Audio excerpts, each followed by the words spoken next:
चंडीगढ़ में सीएम मनोहर लाल की अध्यक्षता में हरियाणा बीजेपी विधायक दल की बैठक हुई, जहां सरकार के कामकाज, संगठन समेत कई मुद्दों को लेकर चर्चा की गई, जिसकी जानकारी सीएम मनोहर लाल ने खुद बैठक के बाद प्रेस कॉन्फ्रेंस करके दी।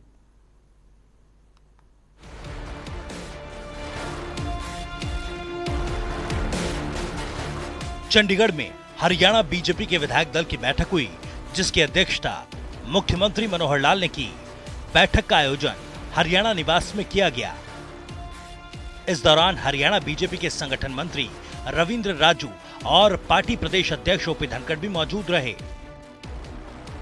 साथ ही प्रदेश बीजेपी के जिला अध्यक्ष समेत पार्टी के तमाम मोर्चों के अध्यक्ष भी मौजूद रहे। बैठक में सरकार की जन कल्याण की तमाम योजनाओं पर चर्चा की गई। साथ ही सरकार के कामकाज पर विधायकों से फीडबैक और उनके सुझाव लिए गए।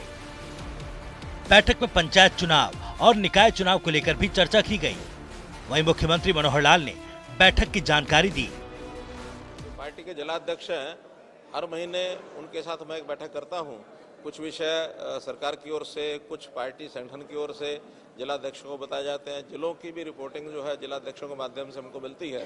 तो संगठन को सुचारू ढंग से चलाने के लिए, और ये एक मासिक प्रक्रिया है, उनकी भी इच्छा रहती है कि हम मुख्यमंत्री के साथ महीने में कम से कम एक बार बैठें। तो सारी बातचीत करने का हेतु यही है कि संगठन का, सरकार का जो भी फीडबैक आपस में देना होता है वो भी देते लेते हैं और स्मूथनेस से काम में आती रहे। ये हमारे संगठन का एक सामान्य, जिसको कहते हैं, वो काम है। सीएम मनोहर लाल ने बताया कि सरकारी योजनाओं का लाभ लोगों तक कैसे पहुंचे, इस पर बैठक में चर्चा हुई, जिसके तहत कार्यकर्ता सरकारी योजनाओं को जन जन तक पहुंचाने में मदद करें। दूसरी सरकारी कुछ योजनाएं होती हैं, उन योजनाओं को भी हम फील्ड में कैसे लागू करना है और कैसे बढ़िया उसके रिजल्ट निकालने हैं, ये भी संगठन के लोगों को बताते हैं। वो भी आज मैंने बहुत सी चीज़ें बताई हैं। जैसे अभी हमारा मुख्यमंत्री अंत्योदय परिवार समृद्धि योजना, इस योजना को लागू करने के लिए अभी जो सर्वे चल रहा है उसमें लगभग 37,000 परिवारों की एक लिस्ट ये तैयार करके हमने डिपार्टमेंट्स को दे दी है। वो लिस्ट इनको भी भेजेंगे ताकि कौन व्यक्ति किस योजना का लाभ उठा करके अपनी आय को बढ़ा सकता है। हमने घोषित किया है कि ऐसे 1 लाख परिवार, उनकी न्यूनतम आय जिनकी 1 लाख से कम है, उनकी 1 लाख आय सुनिश्चित की जाए, उससे ज़्यादा भी बढ़ सकते हैं। तो कई डिपार्टमेंट्स के कई योजनाएं वो सब हैं, इनको सब दी गई हैं। फील्ड के अंदर और भी कुछ चीज़ों का सर्वे और जिसको कहना चाहिए उसका रिव्यू करने की दृष्टि से भी हम चीज़ें करते हैं। जैसे परिवार की जो इनकम की जो हमारी जो चल रही है वेरिफिकेशन, इनकम वेरिफिकेशन के काम में भी पार्टी के लोगों को बताया गया कि वो भी वहाँ फील्ड में जो टोलियां हैं उनके साथ मिल करके वो उसके अंदर सहयोग करें। वहीं उन्होंने बताया कि प्रदेश में लगभग ऐसी 700 व्यायामशालाएं हैं जो या तो निर्माणाधीन हैं या तो पूरी हो चुकी हैं। उनके लिए भी कार्य करें। साथ ही सीएम ने बताया कि बैठक में माइक्रो इरिगेशन पर भी चर्चा हुई। कार्यकर्ताओं को माइक्रो इरिगेशन को लेकर जागरूकता फैलाने को कहा गया। सरकार का मकसद है कि हर खेत को पानी पहुंचे, कोई भी खेत बिना पानी के न रहे। व्यायामशालाएं, लगभग 700 व्यायामशालाएं ऐसी या तो पूरी हो चुकी हैं या निर्माणाधीन हैं। ऐसे 700 व्यायामशालाओं को भी वो लोग जो है वो काम करेंगे। एक प्रोजेक्ट माइक्रो इरिगेशन का है, उस माइक्रो इरिगेशन के प्रोजेक्ट को भी ज़्यादा कामयाबी मिले, क्योंकि पानी जितना है उसका प्रबंधन ठीक हो, तभी हम जा करके अपना जो हमारा टारगेट है कि हर खेत को पानी ये पहुंचाने का हमारा टारगेट है। प्रदेश का एक भी एकड़ ऐसा नहीं बचना चाहिए जिसके अंदर पानी नहीं पहुंचा सके। तो जहां पानी उपलब्ध नहीं है वहां माइक्रो इरिगेशन के माध्यम से सिंचाई होगी तो सबको हम पानी जो है उपलब्ध करा पाएंगे, ऐसा हमारा टारगेट है। इसके साथ ही मुख्यमंत्री मनोहर लाल ने कहा कि स्वामित्व योजना से भी लोगों में खुशी है। लाल डोरा समाप्त होने से लोगों को प्रॉपर्टी का अधिकार मिला। इसके अलावा अनाधिकृत कॉलोनियों को नियमित करने पर भी चर्चा हुई। स्वामित्व के बारे में जैसे बीच में आया विषय कि लाल डोरा समाप्ति के बाद जिनकी हमने रजिस्ट्रियां करके दी हैं, सारे लोग बहुत प्रसन्न हैं और एक प्रकार से पार्टी का, सरकार का वो धन्यवाद करते हैं। ऐसे हमने 20 वर्ष से ज़्यादा जिनकी मलकियत शहरी प्रॉपर्टीज़ की वो जो योजना बनाई है, इसके लिए भी वहाँ लोगों में एक अच्छा जो है फीडबैक है। उसमें भी लोग रजिस्टर कर रहे हैं अपने आप को, उसमें कराएंगे। जो कॉलोनीज अभी अनऑथराइज थी उनको रेगुलर करने की जो हमारी स्कीम है उस पर भी लोगों की राय वो हमें मिली है कि बहुत फीडबैक अच्छा है। जो समस्याएं हैं उनको सबको समाधान करके हम एक एक करके आगे बढ़ा रहे हैं और उनमें सब में पार्टी अपना योगदान करे और पार्टी की जो भूमिका है वो सक्रिय हो, इस नाते से सारी चर्चा की गई।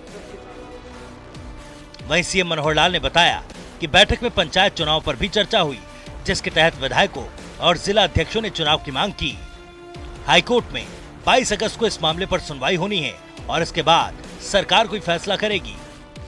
पंचायत चुनाव के बारे में सब लोगों ने कहा कि हाँ इस समय करा लेने चाहिए, वातावरण ठीक है, लेकिन उसमें चूंकि कोर्ट के केस की कुछ एक दो चीजें हैं जो 22 अगस्त को जैसे मैंने बताया उस पर सुनवाई है। 22 अगस्त को कोर्ट अगर उसका फैसला कर देता है तो उसके तुरंत बाद चुनाव कराए जाएंगे। आपको बता दें, हरियाणा बीजेपी के विधायक दल की बैठक हर महीने की जाती है, जहां सरकार के कामकाज और संगठन के मुद्दों पर चर्चा की जाती है। कोविड के चलते बैठक पिछले दिनों नहीं हो पाई। जनता टीवी के लिए चंडीगढ़ से पवन सिवर की रिपोर्ट।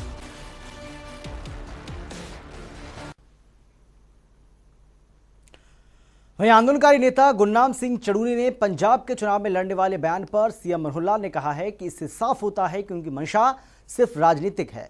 किसानों के मुद्दों पर और कृषि कानूनों से इस आंदोलन का कोई लेना देना नहीं है। इसके साथ ही मुख्यमंत्री ने कहा कि किसान भी नए कृषि कानूनों को अच्छा मानते हैं। पुराने कृषि कानूनों में किसानों को मार्केट फीस देनी पड़ती थी, नए कानूनों में किसानों को मार्केट फीस नहीं देनी होगी। आखिर वो ये कह रहे हैं कि पंजाब के लोगों को चुनाव लड़ना चाहिए, हम भी यही कह रहे हैं कि राजनीति है इसके पीछे, तो राजनीति से प्रेरित हो करके और वो इस अभियान को चलाए हुए हैं, इस आंदोलन को चलाए हुए हैं। इस आंदोलन में किसानों की समस्याओं को लेकर के किसी प्रकार का कोई भी उनका सरोकार नहीं है। किसान तो आज भी इस नए कानून को अच्छा मानता है। आज इस विधायक दल की बैठक में भी कई विधायकों की ओर से विषय आया कि नए कानून यदि लागू होते हैं तो उसमें ये लाभ व्यापारियों को भी और किसानों को भी होने वाले हैं जिसकी किसान मांग कर रहे हैं। खास करके जैसे मंडी की मार्केट फीस है, मार्केट फीस बाहर जो सामान बिकता है आज पुराने कानून के हिसाब से तो उस पर भी मार्केट फीस लगेगी, लेकिन अगर नए कानून लागू होते हैं तो मंडी से बाहर कोई भी चीज़ बिक्री होती है उसका कोई पूछताछ नहीं होगी, उसका कोई फीस नहीं लगेगी। तो आज हमने फीस जो कम की थी पहले बासमती जैसे चावल के ऊपर, उसको दोबारा से हमको 4% इसीलिए करना पड़ा क्योंकि कानून जो है नए लागू नहीं हुए। हम भी चाहते हैं नए कानून का ठीक से वो लोग समझें, उसका क्या उसका उपयोग है और किस प्रकार से लाभकारी है, वो अगर समझेंगे और उसका नए कानून की तरफदारी करेंगे तो निश्चित रूप से किसानों को भी और व्यापारियों को भी सबको लाभ होगा। मुख्यमंत्री मनोहर लाल ने कारगिल युद्ध में शहीद कैप्टन विक्रम बत्रा को उनके बलिदान दिवस पर ट्वीट कर श्रद्धांजलि दी। उन्होंने लिखा कि मातृभूमि के लिए इस बलिदान को देश सदैव याद रखेगा।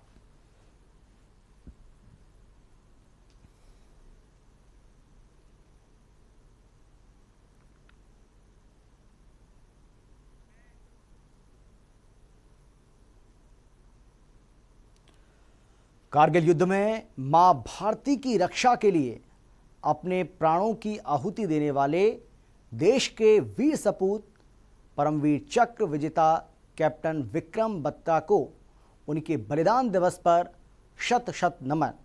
मातृभूमि के लिए दिए गए आपके इस बलिदान को देश सदैव याद रखेगा। ये ट्वीट मुख्यमंत्री मनोहर लाल की ओर से किया गया। हरियाणा के मुख्यमंत्री मनोहर लाल ने हिंदी सिनेमा जगत के मशहूर अभिनेता दिलीप कुमार के निधन पर भी गहरा शोक व्यक्त किया। दिलीप कुमार 98 साल के थे और लंबे समय से बीमार चल रहे थे। उन्होंने आज मुंबई के हिंदुजा अस्पताल में अंतिम सांस ली है। मुख्यमंत्री मनोहर लाल ने शोक संदेश में दिलीप कुमार को एक बेहतरीन और दिग्गज अभिनेता बताते हुए ट्रेजेडी किंग के नाम से मशहूर दिलीप कुमार के निधन से फिल्म जगत में उत्पन्न रिक्ति की भरपाई करना असंभव है। अपनी सहज एवं संवेदनशील अदाकारी के लिए मशहूर दिलीप कुमार सदा लोगों के दिलों में बसे रहेंगे। साथ ही उन्होंने कहा कि अपनी शानदार अदाकारी के लिए दिलीप कुमार भारतीय फिल्मों के सर्वोच्च सम्मान दादा साहब फाल्के पुरस्कार से सम्मानित होने के साथ साथ राज्यसभा के सदस्य भी रहे। उनके शानदार अभिनय को कभी भुलाया नहीं जा सकता। उनका दुखद निधन फिल्म जगत के साथ साथ देश के लिए भी एक क्षति है। सीएम ने उनके परिवार के सदस्यों के प्रति अपनी हार्दिक संवेदना व्यक्त की और प्रार्थना करते हुए कहा कि किस परम पिता परमेश्वर दिवंगत आत्मा को अपने चरणों में स्थान दे।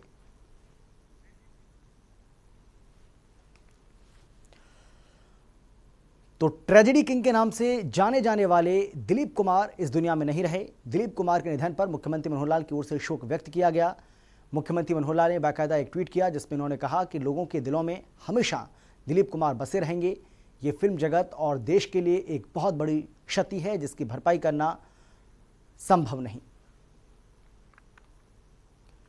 पंचकुला में हरियाणा के उप मुख्यमंत्री दुष्यंत चौटाला ने पीडब्ल्यूडी विभाग के अधिकारियों के संग बैठक की, जहां विभाग के तहत होने वाले 50 करोड़ रुपए के विकास कार्यों पर समीक्षा की गई।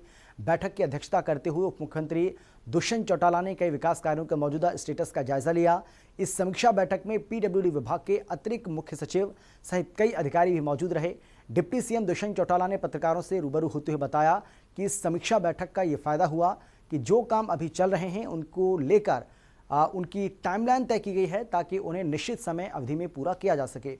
उन्होंने कहा कि इन्हीं समीक्षा बैठक के कारण ही कई विकास कार्य समय पर पूरे हुए हैं, जिसमें सोनीपत में नेशनल लॉ यूनिवर्सिटी और निर्माणाधीन मेडिकल कॉलेज के समय पर पूरा होने भी शामिल हैं। वहीं अंबाला में बनाए जा रहे अंतर्राष्ट्रीय फुटबॉल स्टेडियम को लेकर उन्होंने बताया कि 31 अगस्त तक फुटबॉल स्टेडियम पूरा करके खेल विभाग को सौंप दिया जाएगा।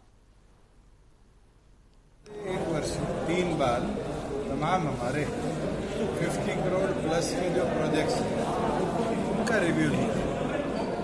पहले लंबा डिले हमें इसके अंदर देखने को मिला, मगर रिव्यू का ये फायदा हुआ कि टाइमलाइंस तय हुई और टाइमली कंप्लीशन मेजॉरिटी प्रोजेक्ट्स के हुए, चाहे वो हमारी नेशनल लॉ यूनिवर्सिटी सोनीपत का हो, चाहे वो हमारे 2 अंडर कंस्ट्रक्शन मेडिकल कॉलेजेस का हो, और तमाम कॉन्ट्रैक्टर्स के साथ मीटिंग में आते हैं, उनके भी इनपुट्स जो उनकी तरफ पेंडेंसी होती है उसके ऊपर भी चर्चा हो जाती है। और जैसे रेलवे पोर्शन की ड्राइंग्स ना आने से आज फ्लाईओवर में 2 जगह डिले थे, तो उसके लिए अधिकारियों की नियुक्ति कर दी है कि वो जयपुर, बीकानेर और दिल्ली जाकर अपनी ड्राइंग्स जल्द से जल्द लाए और टाइमली उसका कंप्लीशन करें। हरियाणा के शहरी स्थानीय निकाय मंत्री अनिल विज ने कहा है कि अंबाला छावनी में गांधी ग्राउंड के नजदीक 4 एकड़ क्षेत्र में 87 करोड़ 12 लाख रुपए की लागत से बनाए जा रहे शॉपिंग कम बैंक स्क्वायर का निर्माण कार्य तेजी से किया जा रहा है। इस बैंक स्क्वायर के बनने से जहां छावनी क्षेत्र को बेहतरीन सौंदर्यीकरण मिलेगा, वहीं दूसरी ओर एक ही छत के नीचे कई तरह की सुविधाएं उपलब्ध हो सकेंगी। उन्होंने बताया कि ये हरियाणा की एक यूनिक बिल्डिंग होगी और इस पर हेलीपैड की सुविधा भी होगी। 5 लाख स्क्वायर फीट एरिया में 9 मंजिला बनकर तैयार होगी, जिसमें बेसमेंट और स्टील फ्लोर पर 600 से ज़्यादा गाड़ियों की पार्किंग की सुविधा होगी। फर्स्ट फ्लोर पर बैंकों के लिए 33 शोरूम बनाए जाएंगे, दूसरे फ्लोर पर 31 शोरूम कमर्शियल और रिटेल स्पेस होगा, जबकि तीसरे फ्लोर पर 20 शोरूम रिटेल फूड कोर्ट्स के साथ साथ चौथे फ्लोर पर ऑडिटोरियम भी बनाया जाएगा, जिसमें 300 लोगों के बैठने की सुविधा होगी। साथ ही उन्होंने ये भी बताया कि 5वें से 8वें फ्लोर तक प्रशासकीय कार्यालय होंगे। इस बिल्डिंग के 9वें तल पर हेलीपैड की सुविधा भी होगी और ये हरियाणा की पहली ऐसी बिल्डिंग होगी। अनिल विज ने इस प्रोजेक्ट को लेकर अधिकारियों को निर्देश देते हुए कहा है कि इस काम को पूरी गुणवत्ता के साथ करना सुनिश्चित किया जाए और निर्धारित समय अवधि के तहत इसको बनाने का काम भी पूरा करें। हरियाणा विधानसभा के अध्यक्ष ज्ञानचंद गुप्ता ने विधान भवन को सजाने की पूरी तैयारी कर ली है, जिसको लेकर बुधवार को चंडीगढ़ यूटी प्रशासन और हरियाणा सरकार के अधिकारियों के साथ बैठक की, जहां विधानसभा के सदन से लेकर एमएलए हॉस्टल के पार्कों के रखरखाव पर चर्चा की गई। इसके साथ ही विधानसभा अध्यक्ष ज्ञानचंद गुप्ता ने काम में देरी के लिए अधिकारियों को कड़ी फटकार भी लगाई। बैठक में तय हुआ कि 3 महीने के भीतर सदन कक्ष को पूरी तरह से रेनोवेट किया जाए। विधान भवन से लेकर सीआईएसएफ के नाके तक मुख्य सड़क पर रोशनी की व्यवस्था करने के निर्देश भी विधानसभा अध्यक्ष की ओर से दिए गए। इसके साथ ही एमएलए हॉस्टल के सामने स्थित पार्क को विकसित करने की योजना में हो रही देरी पर विधानसभा अध्यक्ष काफी नाराज दिखे। उन्होंने कहा कि इस पार्क को विकसित करने की योजना करीब 3 साल से लंबित पड़ी है। इस पर सरकार ने अधिकारियों ने कहा है कि पार्क पर काम शुरू कर दिया गया है और 1 महीने में सिविल वर्क पूरा कर लिया जाएगा।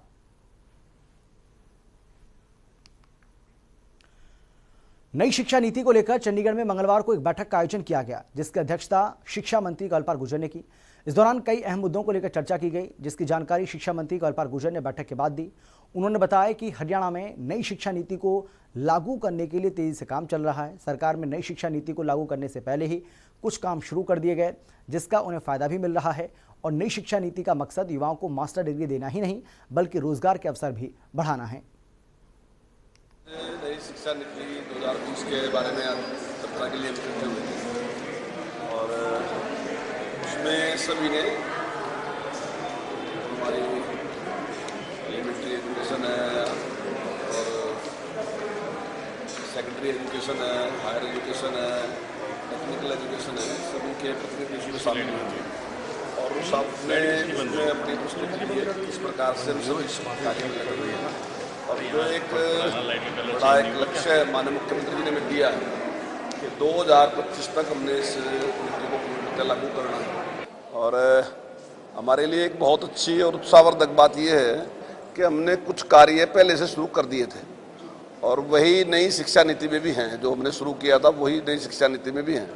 तो इससे हमें थोड़ा एक लाभ मिला कि हमें इसका लाभ हुआ कि हमने पहले शुरू कर दिया था तो हम कुछ उसमें आगे हैं। मुझे पूरी उम्मीद है कि इसको हम 2025 तक निश्चित तौर से इसको लागू करेंगे। वहीं मंगलवार को सामाजिक न्याय एवं अधिकारिता राज्य मंत्री ओम प्रकाश यादव ने विभाग की समीक्षा बैठक ली, जहां उन्होंने निर्देश जारी किए कि प्रदेश में दिव्यांगजनों का पुनर्वास नई राष्ट्रीय दिव्यांगजन योजना के अनुरूप किया जाएगा। इसके तहत उन्हें शारीरिक, शैक्षणिक और आर्थिक तौर पर मजबूत किया जाएगा। इसके लिए शारीरिक रूप से विकलांग बच्चों और बड़ों की जल्द पहचान करने के साथ ही उनके उपचार एवं सहायक उपकरण उपलब्ध करवाने संबंधी काम भी किए जाएं। इसके साथ ही ऐसे लोगों का सरकारी कार्यालयों, अस्पतालों, थानों और अन्य भवनों में आवागमन सहज बनाया जाए ताकि वो कार्य आसानी से करवा सकें। उन्होंने दिव्यांगजनों को इलेक्ट्रिक ट्राईसाइकिल उपलब्ध करवाने के लिए मसौदा तैयार करने के भी निर्देश जारी किए। उन्होंने कहा कि विभाग के अधिकारियों को कई श्रेणियों एवं लाभार्थियों को इस तरह से काम करना होगा। उन्होंने कहा कि पहले दिव्यांगों की सहायता चैरिटी के तौर पर होती थी, लेकिन अब उन्हें उनके अधिकार के तौर पर प्राप्त होगी।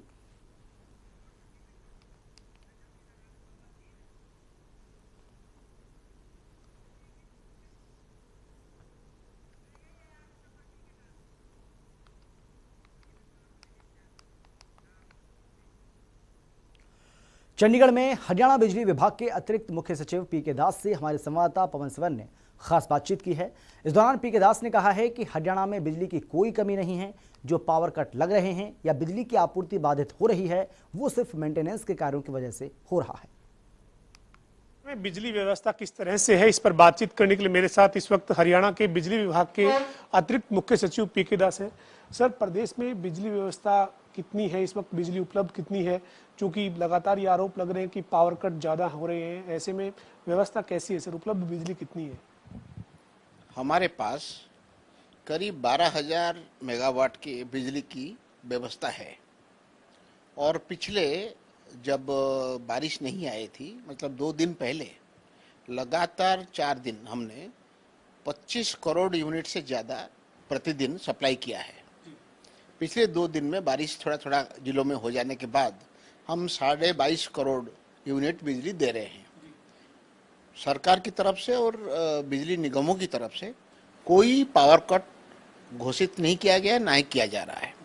लेकिन इतना बड़ा सिस्टम होने की वजह से इंस्ट्रूमेंट फेल्योर हो सकता है, कहीं डिस्ट्रीब्यूशन ट्रांसफार्मर ओवरलोड होकर ट्रिप हो सकता है, कहीं तार टूट सकता है कोई आंधी की वजह से, इस तरीके से हो रहा है। लेकिन 2-3 लाख यूनिट पर डे के इस तरीके से कट हो रहा है। जब आप 25 करोड़ यूनिट दे रहे हैं तो 2-3 लाख यूनिट, उसके आप देखेंगे फ्रैक्शन के हिसाब से बहुत ही कम फ्रैक्शन है ये।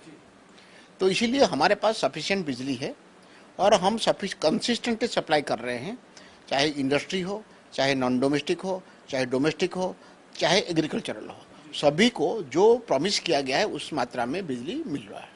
तो सर, जिस तरह से ये कई जगह पर जो कट लग रहे हैं, ये कट मेंटेनेंस के कट ही कहेंगे इसको, कि अगर कहीं आंधी से या तूफान से कोई लाइन प्रभावित हो गई हो या कोई इस तरह के जो 2 लाख के करीब यूनिट जो प्रभावित हो रही है वो इसी वजह से? नहीं, जो स्ट्रक्चर्ड मेंटेनेंस हमारा है पिछले 7-8 दिन में हमने बंद कर रखा है, क्योंकि हमें उम्मीद था कि बारिश आ जाएगी, उसके बाद लोगों की पावर डिमांड थोड़ा कम हो जाएगा और अगर हम लाइन को बंद रखते हैं काम करने के लिए तब भी लोगों को इतना दिक्कत नहीं होगा। इसीलिए जो हमारी मेंटेनेंस बंद कट होती है, जो हम जानबूझ के करते हैं, वो तो पिछले 7-8 दिन में हमने किया नहीं। लेकिन कहीं ट्रांसफार्मर जल गया, कहीं तार टूट गई, इसको हम डिस्ट्रप्शंस कहते हैं, ये ब्रेकडाउन है। ये ब्रेकडाउन को तुरंत अटेंड कर रहे हैं और हमारे जो कॉल सेंटर है जहां सारी ब्रेकडाउन के संबंधित कंप्लेंट आती है, वहां हम ये भी एनालाइज कर रहे हैं कि कितनी जगह ब्रेकडाउन हुआ, ग्रुप ब्रेकडाउन कितनी जगह हुआ, क्योंकि इंडिविजुअल ब्रेकडाउन तो कई हो सकते हैं, लेकिन जैसे ट्रांसफार्मर जल गया तो उसके नीचे हो सकता है 200 फैमिली हो, तो उस तरीके से ग्रुप ब्रेकडाउन कितने हो रहा है और उसको हम 2 घंटे से नीचे और 2 घंटे के बाद कितने तरीके से डिस्पोज कर पा रहे हैं, तो इसको बड़े ध्यान से हम देख रहे हैं। और मुझे ज़्यादातर हमारी 2 घंटे के अंदर अंदर हम कर सकते हैं। हमारे पास आजकल क्योंकि कम्युनिकेशन के चैनल उपलब्ध है, तो फ़ोन कॉल के जरिए, व्हाट्सएप के जरिए, SMS के जरिए भी कंज्यूमर्स के मेरे पास भी उनके शिकायत आती हैं और मैं उसको मॉनिटर भी करता हूं कि उसमें क्या हुआ है। तो अभी मैं कहूँगा कि जो हमारे इंजीनियर्स हैं और हमारे जो कर्मचारी हैं काफ़ी तंदुरुस्ती से ये काम कर रहे हैं, चुस्ती से कर रहे हैं। और उसमें मुझे लगता है कि अभी तक हमारी जो पावर सप्लाई सिचुएशन है गर्मी में वो बहुत ही संतोषजनक है। सर, पड़ोसी राज्य की बात करें पंजाब की, वहाँ पर लगातार जो है वो बड़े बड़े पावर कट हैं और सरकारी कार्यालयों का समय तक बदलना उनको पड़ा है।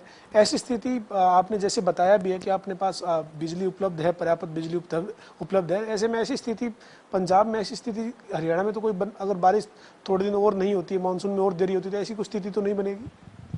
हमारे 0 पावर कट डिक्लेयर्ड है, यानी पावर नहीं है, बिजली नहीं है इसलिए कट हो, ये 0 है, ऐसा कुछ नहीं है। हमने एग्रीकल्चरल जो सप्लाई है उसको भी बदस्तूर रखा है, उसमें भी कोई परिवर्तन नहीं हुआ है। और दफ्तरों का अगर टाइम में कोई परिवर्तन होता तो आपको पता चलता है, वैसा भी कुछ नहीं है। हमारी बिजली की कमी नहीं है। मैं ये कह रहा हूँ अगर और 2 करोड़ बिजली देना पड़े इसके ऊपर, उसके लिए भी हम तैयार हैं। सर, इसके साथ साथ आपने जो बिजली की बचत है उसको करने को लेकर पिछले दिनों एक योजना लॉन्च की थी, जिसमें आप AC जो है वो बदलने को लेकर ये योजना है।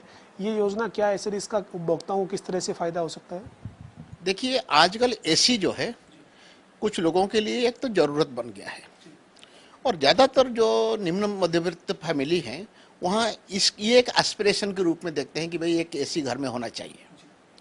लेकिन जब AC खरीदते हैं हम, तो कई बार क्या होता है, कम कीमत में जो AC मिलता है वही खरीदते हैं। वो AC खरीदते वक्त शायद थोड़ा कम पैसा लगता हो, लेकिन उसके चलाने में बिजली का बिल काफ़ी बड़ा आता है। और AC कब चलाते हैं हम? गर्मी के दिनों में। सबसे ज़्यादा निगम लेवल पर अगर देखा जाए बिजली के अवेलेबिलिटी की दिक्कत अगर कभी होगा तो वो गर्मी में होगा।